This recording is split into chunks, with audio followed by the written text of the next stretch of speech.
kwamba rudi kwa Bwana. Ninaposema rudi kwa Bwana, ninamaanisha ya kwamba urudi kwa Bwana, urudi kwa Bwana. Hayo maisha uliyoishi inatosha. Hayo maisha ya mateso inatosha. Maisha ya dhambi inatosha. Maisha ya mateso inatosha. Maisha ya vilio inatosha. Nasema rudi kwa Bwana.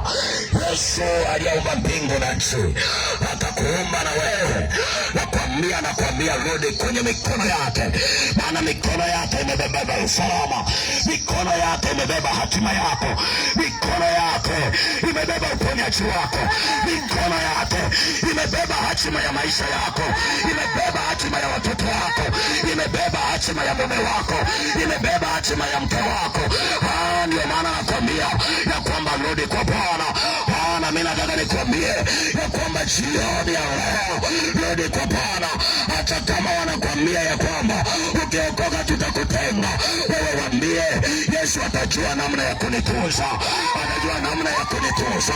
Wewe rudi kwa Bwana. Hata kama wanakwambia ya kwamba kwa Yesu hakuna faida, nakwambia Petro alisema ya kwamba tumeacha kuvua samaki, unasema tukufuate wewe, tutapata nini?